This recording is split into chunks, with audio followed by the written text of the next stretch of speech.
ಆಕಾಶವಾಣಿ ಮಡಿಕೇರಿ.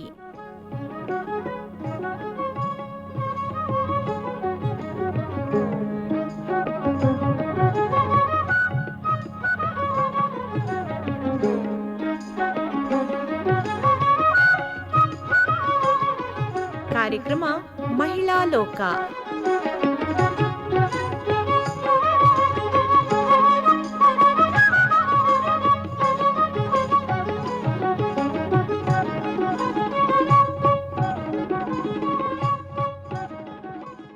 ಶ್ರೋತೃಗಳೇ ನಮಸ್ಕಾರ.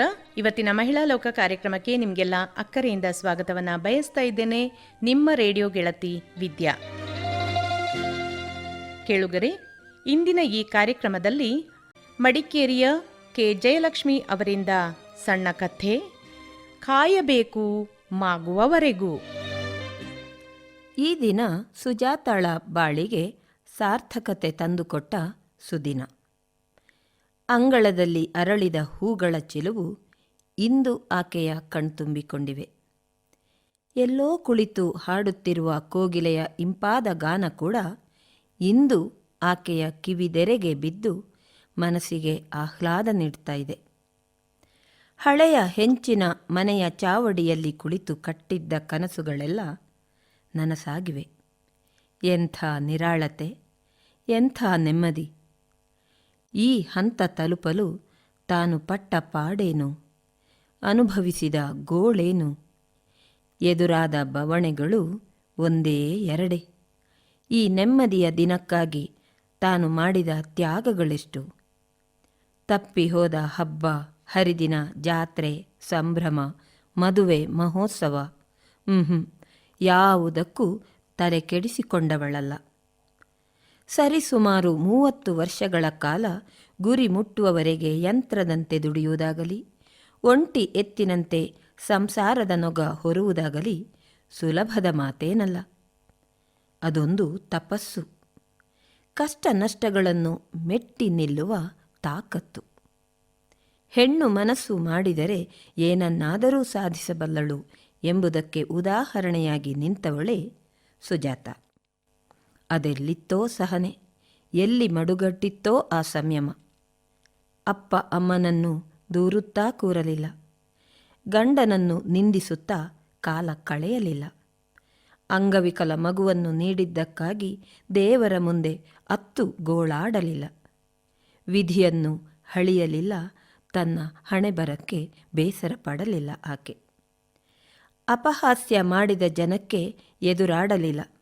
ಮಾಡಿದ್ದು ಒಂದೇ, ಅದೇ ಸಾಧನೆ. ಸಾಧನೆ ಛಲ ಬಿಡದೆ ಅಂದುಕೊಂಡಿದ್ದನ್ನು ಮಾಡಿದ್ದು. ಹೇಗಿತ್ತು ಸುಜಾತಾಳ ಜೀವನ ಸಾಗಿ ಬಂದ ಪರಿ? ಸುಜಾತ ಹೆಚ್ಚು ಓದಿದವಳಲ್ಲ. 10ನೇ ತರಗತಿ ಪಾಸು ಮಾಡುವಷ್ಟರಲ್ಲೇ 16ರ ಬಾಲೆಯ ಹೆಗಲೇರಿತ್ತು ತಮ್ಮ ತಂಗಿಯರ ಜವಾಬ್ದಾರಿ. ಅಪ್ಪ ಅಮ್ಮ ಕೂಲಿ ಕಾರ್ಮಿಕರು.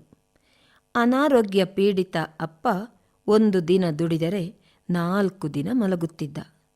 ಸುಜಾತ ಬಹಳ ಜಾಣೆ.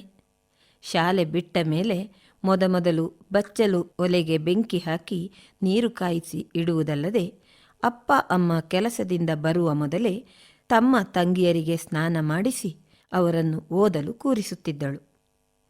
ಕಾಲಕ್ರಮೇಣ ಅಡುಗೆ ಮನೆ ಒಲೆ ಹಚ್ಚಿ ಕಾಪಿ ಕಾಯಿಸುವ, ಅನ್ನ ಬೇಯಿಸುವ ಎಲ್ಲ ಕೆಲಸಗಳನ್ನು ಕಲ್ತ್ಲು ಆಕೆ. ಆಕೆಯ ಕೆಲಸ ಕಾರ್ಯಗಳೆಲ್ಲ ಅಚ್ಚುಕಟ್ಟು. ಪ್ರತಿದಿನ ಅಪ್ಪ ಅಮ್ಮ ಕೆಲಸ ಮುಗಿಸಿ ಬರುವರು, ಬಿಸಿ ಬಿಸಿ ಸ್ನಾನ ಮಾಡಿ ಬಿಸಿ ಕೂಳುಂಡು ಮಲಗುವರು.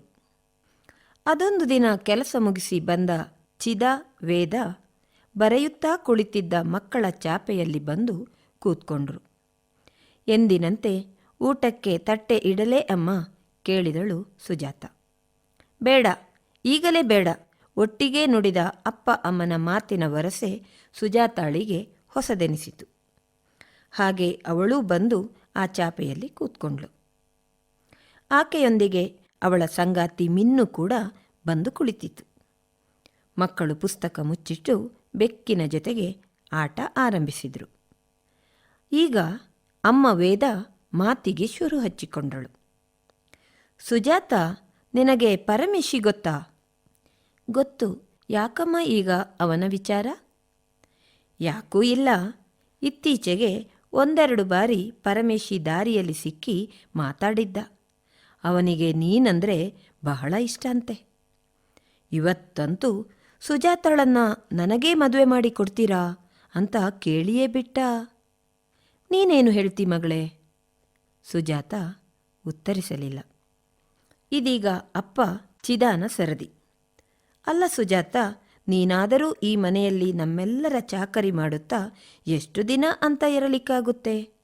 ನಾನು ಚೆನ್ನಾಗಿ ಇರುವಾಗಲೇ ನಿನಗೊಂದು ಮದುವೆ ಅಂತ ಮಾಡಿಬಿಟ್ರೆ, ಇನ್ನು ಈ ಮಕ್ಕಳೋ ಇನ್ನೂ ಸಣ್ಣವು, ಹೇಗೋ ಓದ್ಕೊಂಡು ಹೋಗ್ತವೆ. ಹೌದು ಸುಜಾತ, ನಿನಗೂ 18 ತುಂಬಿದೆ. ಪರಮೇಶಿ ಏನು ದೂರದ ಊರಿನವನಲ್ಲ. ಕಾಲೇಜು ಮೆಟ್ಟಿಲೇರಿದ ಹುಡುಗ ಕೂಡ. ಸ್ವಂತ ಮನೆ ಇದೆ. ಅವನೊಂದಿಗೆ ನಿನ್ನ ಮದುವೆ ಮಾಡಿಸಿದರೆ ನೀನು ಸುಖವಾಗಿರಬಹುದು. ಅಪ್ಪ ಅಮ್ಮ ಪೂರ್ವ ತಯಾರಿ ಮಾಡಿಯೇ ಮಾತನಾಡುತ್ತಿದ್ದಾರೆ ಎಂಬುದು ಜಾಣೆ ಸುಜಾತಾಗೆ ಗೊತ್ತಾಗಿ ಹೋಯಿತು. ಆದರೂ ಅಮ್ಮ, ಪರಮೇಶಿಗೆ ಜವಾಬ್ದಾರಿ ಇಲ್ಲಮ್ಮ. ನಾನು ಹೈಸ್ಕೂಲು ಓದುತ್ತಿರುವಾಗ ಅವನ ಉಡಾಫೆ ವರ್ತನೆ ನಡವಳಿಕೆಗಳನ್ನು ಕಂಡಿದ್ದೇನೆ. ಒಬ್ಬ ರೈತನನ್ನು ನೀವು ಆಯ್ಕೆ ಮಾಡಿದರೂ ಕೂಡ ದುಡಿದು ಬದುಕು ಕಟ್ಟಿಕೊಳ್ಬೋದು. ಆದರೆ ಪರಮೇಶಿ... ಈಗ ತಾಯಿ ವೇದಾಳಿಗೆ ಸ್ವಲ್ಪ ಸಿಟ್ಟು ಬಂತು. ಯಾರೂ ಕೂಡ ಹುಟ್ಟುವಾಗಲೇ ಜವಾಬ್ದಾರಿಯನ್ನು ಹೊತ್ತುಕೊಂಡು ಬರುವುದಿಲ್ಲ. ಬದುಕು ಸಾಗಿಸ್ತಾ ಸಾಗಿಸ್ತಾ ಜವಾಬ್ದಾರಿ ಬರ್ತದೆ. ಮದುವೆ ಅಂತ ಒಂದಾದರೆ ಹೊಣೆಗಾರಿಕೆ ತಾನಾಗೇ ಬರುತ್ತೆ. ಅಷ್ಟಕ್ಕೂ ಮದುವೆಯಾದ ಮೇಲೆ ಎಡಬಿಡಂಗಿ ತರಹ ಸುತ್ತುತ್ತಿದ್ದರೆ ಪರಮೇಶಿಯ ಅಪ್ಪ ಕಾಳಯ್ಯ ಸುಮ್ಮನೆ ಇರ್ತಾನೆಯೇ? 4 ತದಕಿ ಬುದ್ಧಿ ಹೇಳ್ತಾನೆ.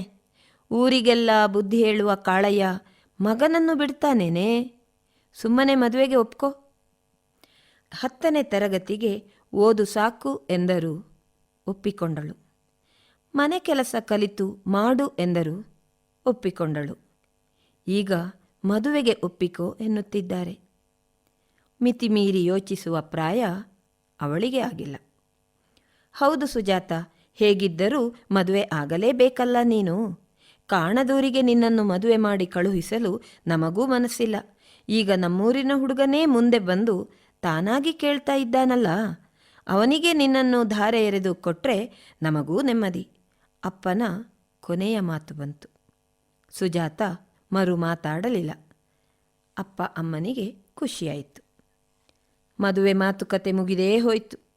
ಹೊಸ ಹೊಸ ಕನಸುಗಳನ್ನು ಕಾಣುತ್ತಾ ಸುಜಾತ ಮದುವೆ ದಿನಕ್ಕೆ ಲೆಕ್ಕ ಹಾಕ್ತಾ ಇದ್ಲು. ಅಷ್ಟಿಷ್ಟು ಹಣ ಕೂಡಿಸಿದ ಚಿದಾವೇದ ದಂಪತಿ ಮಗಳು ಸುಜಾತಾಳಿಗೆ 2 ಪವನ್ ಚಿನ್ನದಲ್ಲಿ 1 ಜೊತೆ ಕಿವಿಯೋಲೆ ಹಾಗೂ ಪುಟ್ಟ ಚೈನ್ ಮಾಡಿಸಿ ಹಾಕಿ ಪರಮೇಶಿಗೆ ಧಾರೆ ಎರೆದುಕೊಟ್ರು. ಅಲ್ಲಿಗೆ ಮುಗಿಯಿತು ಅವಳ ಬದುಕಿನ ಒಂದು ಘಟ್ಟ. ಸ್ವತಂತ್ರ ಬದುಕಿಗೆ ಬಿತ್ತು ಪೂರ್ಣವಿರಾಮ. ಮದುವೆಯಾಗಿ ಗಂಡನ ಮನೆ ಸೇರಿದ ಸುಜಾತಾಳಿಗೆ ಅತ್ತೆ ಮನೆಯಲ್ಲಿ ಕೆಲಸಗಳ ಹೊರೆ ಹೆಚ್ಚಾಯಿತೇ ಹೊರತು ಪ್ರೀತಿಯ ಆಸರೆ ಸಿಗಲಿಲ್ಲ.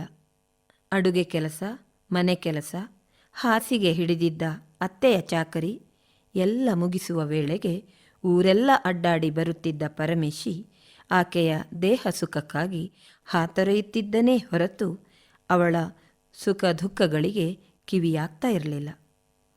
ದಲ್ಲಾಳಿ ವೃತ್ತಿ ಮಾಡುತ್ತಿದ್ದ ಕಾಳಯ್ಯ ಹೃದಯಾಘಾತದಿಂದ ಕೊನೆಯುಸಿರೆಳೆದ ಬಳಿಕ ಆ ಮನೆಯ ನಿಜವಾದ ಸಮಸ್ಯೆಯ ಅರಿವು ಸುಜಾತಳಿಗೆ ಆಗತೊಡಗಿತ್ತು. ಕಾಲ ಸರಿಯಿತು.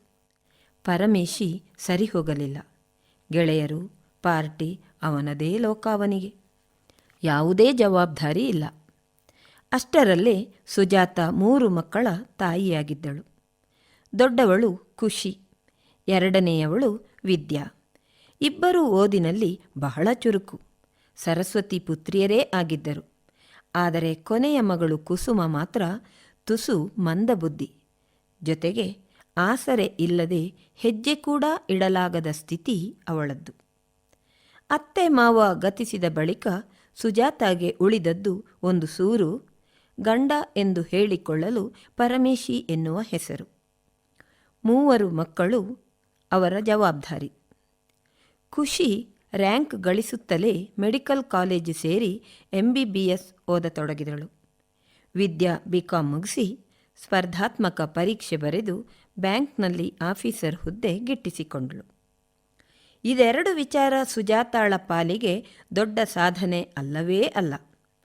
ವಿಕಲಚೇತನ ಕುಸುಮಾಳನ್ನು ಕೂಡ ಓದಿಸಿ ಅಂಚೆ ಇಲಾಖೆಯಲ್ಲಿ ಉದ್ಯೋಗಕ್ಕೆ ಸೇರಿಸುವವರೆಗೆ ಅವಳ ಕೈ ಬಿಡದೆ ಏಕಾಂಗಿ ಹೋರಾಟ ನಡೆಸಿದ್ಲಲ್ಲ, ಅದು ಅವಳ ಸಾಧನೆ. ಅದೊಂದು ಸುಜಾತಾಳ ದೀರ್ಘಕಾಲದ ಕಠಿಣ ಶ್ರಮದ ಫಲ, ತಪಸ್ಸಿಗೆ ದಕ್ಕಿದ ವರವೆಂದೇ ಹೇಳ್ಬೋದು.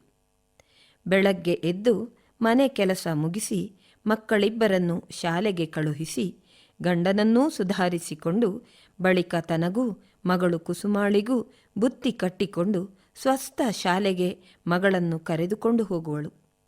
ಅಲ್ಲಿ ಅವಳನ್ನು ಶಿಕ್ಷಕರ ವಶಕ್ಕೆ ಒಪ್ಪಿಸಿ ಅವಳ ತರಗತಿ ಮುಗಿಯುವವರೆಗೂ ಅಲ್ಲೇ ಕಾಯುವವಳು ಸುಜಾತ.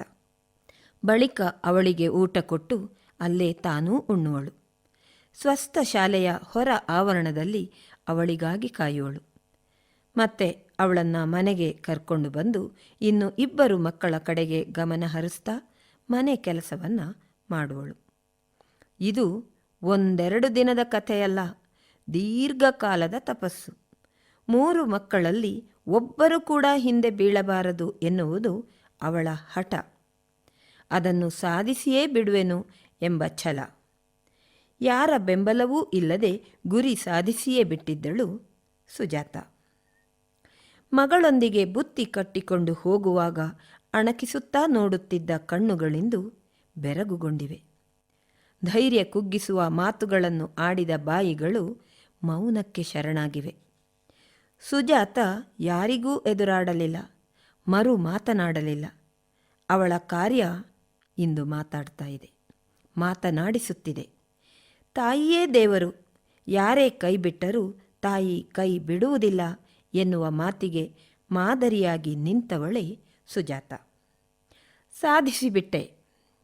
ಸುಜಾತಳಿಗೆ ಅರಿವಿಲ್ಲದಂತೆ ಪದವೊಂದು ಆಕೆಯ ಬಾಯಿಂದ ಹೊರಬಿತ್ತು. ಹೌದಮ್ಮ, ನೀನು ಸಾಧಿಸಿಬಿಟ್ಟೆ. ಅದಕ್ಕಾಗಿಯೇ ಮಹಿಳಾ ಆಯೋಗದವರು ನಿನ್ನನ್ನು ಮಹಿಳಾ ಸಾಧಕಿ ಎನ್ನುವ ಪ್ರಶಸ್ತಿಗೆ ಆಯ್ಕೆ ಮಾಡಿರೋದು. ನೋಡು, ನಾನು ಪ್ರಾಕ್ಟಿಕಲ್ ಕ್ಲಾಸ್ ಬಿಟ್ಟು ನೀನು ಸನ್ಮಾನ ಸ್ವೀಕರಿಸುವ ಶುಭ ಗಳಿಗೆಯನ್ನು ಕಣ್ತುಂಬಿಕೊಳ್ಳಲು ಮಂಗಳೂರಿನಿಂದ ಬಂದಿದ್ದೀನಿ ಅಮ್ಮ. ವಿದ್ಯಾ ಕೂಡ ಮ್ಯಾನೇಜರ್ ಪರ್ಮಿಷನ್ ತಗೊಂಡು ಇನ್ನೇನು ಸ್ವಲ್ಪ ಹೊತ್ತಿನಲ್ಲಿ ಟ್ಯಾಕ್ಸಿ ಮಾಡ್ಕೊಂಡು ಬರ್ತಾಳೆ. ಕುಸುಮ ನೌಕರಿಗೆ ಸೇರುವ ಮುನ್ನಾ ದಿನವೇ ನಿನಗೆ ಸನ್ಮಾನ. ನೋಡಮ್ಮ, ಸಮಾಜ ಸೇವೆ ಮಾಡಿದವರು ಮಾತ್ರ ಸಾಧಕರಲ್ಲ, ಮಕ್ಕಳನ್ನು ದಡ ಸೇರಿಸುವ ತಾಯಿಯೂ ಬಹುದೊಡ್ಡ ಸಾಧಕಿ.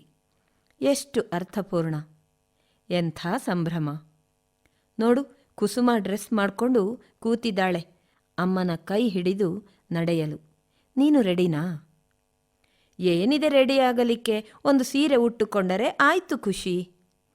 ಅಮ್ಮ, ಇವತ್ತಾದರೂ ಚಂದದ ಸೀರೆ ಉಟ್ಕೊಳ್ಳಮ್ಮ. ಮೇಕಪ್ ನಾನೇ ಮಾಡ್ತೀನಿ, ಸರಿನಾ? ಪ್ಲೀಸ್, ಬೇಡ ಅನ್ಬೇಡ. ಹಿರಿಮಗಳು ಖುಷಿಯನ್ನು ಉತ್ಸಾಹವನ್ನು ನೋಡಿ ಅರ್ಧ ಶತಮಾನ ಕಳೆದ ಸುಜಾತ 16ರ ಯುವತಿಯೇ ಆದ್ಲು. ಪೆಟ್ಟಿಗೆಯಲ್ಲಿ ಒಪ್ಪವಾಗಿ ಇಟ್ಟಿದ್ದ ಕಾಟನ್ ಸೀರೆಯೊಂದನ್ನು ಉಟ್ಟುಕೊಂಡು ಮಗಳ ಎದುರು ಕೂತ್ಕೊಂಡ್ಳು ಮೇಕಪ್ಗಾಗಿ. ಅಮ್ಮ, ಸನ್ಮಾನ ಸ್ವೀಕರಿಸಿದ ಸುಜಾತಾರವರಿಂದ 2 ಮಾತು ಅಂತ ನಿರೂಪಕರು ಹೇಳ್ತಾರಲ್ಲ, ಆಗ ಏನು ಮಾತಾಡ್ತಿ? ಅದನ್ನು ನಾನು ಹೇಳಿಕೊಡ್ತೇನೆ. ಹೊರಗಿನಿಂದ ಬಂದ ಪರಮೇಶಿಯ ಮಾತು ಕೇಳಿ ಎಲ್ಲರೂ ಗೊಳ್ಳೆಂದು ನಕ್ಕರು. ಶ್ರೋತೃಗಳೇ, ಇದುವರೆಗೆ ಕಾಯಬೇಕು ಮಾಗುವವರೆಗೂ ಮಡಿಕೇರಿಯ ಕೆ ಜಯಲಕ್ಷ್ಮಿ ಅವರಿಂದ ಸಣ್ಣ ಕಥೆ ಕೇಳಿದಿರಿ. ಕಾಯಕ್ಕೆ ಕಾಯವಾಗಿ, ಪ್ರಾಣಕ್ಕೆ ಪ್ರಾಣವಾಗಿ, ಮನಕ್ಕೆ ಮನವಾಗಿ ನೆರೆದ ನೋಡಲ ಗೌವ. ಕಾಯಕ್ಕೆ ಕಾಯವಾಗಿ, ಪ್ರಾಣಕ್ಕೆ ಪ್ರಾಣವಾಗಿ, ಮನಕ್ಕೆ ಮನವಾಗಿ ನೆರೆದ ನೋಡಲ ಗೌವ. ಕಾರ್ಯಕ್ರಮ ನಿರ್ವಹಣೆ PM ಜಗದೀಶ್. ಮನಕ್ಕೆ ಮನವಾಗಿ ನೆರೆದ ನೋಡಲ ಗೌವ. ಇಲ್ಲಿಗೆ ಇಲ್ಲಿಗೆ ಇವತ್ತಿನ ಮಹಿಳಾ ಲೋಕ ಮುಗಿಯಿತು. ಮುಂದಿನ ಮಹಿಳಾ ಲೋಕದಲ್ಲಿ ಮತ್ತೆ ನಿಮ್ಮ ಭೇಟಿ ಶ್ರೋತೃಗಳೇ. ಅದುವರೆಗೆ ಎಲ್ರಿಗೂ ನಮಸ್ಕಾರ.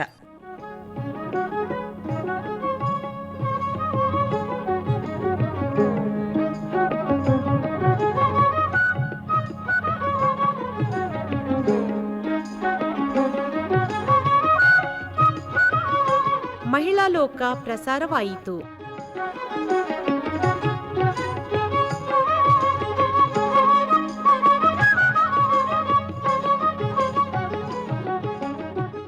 ಈ ಕಾರ್ಯಕ್ರಮ ಆಕಾಶವಾಣಿ ಮಡಿಕೇರಿ ಕೇಂದ್ರದಿಂದ ಮೂಡಿಬಂತು.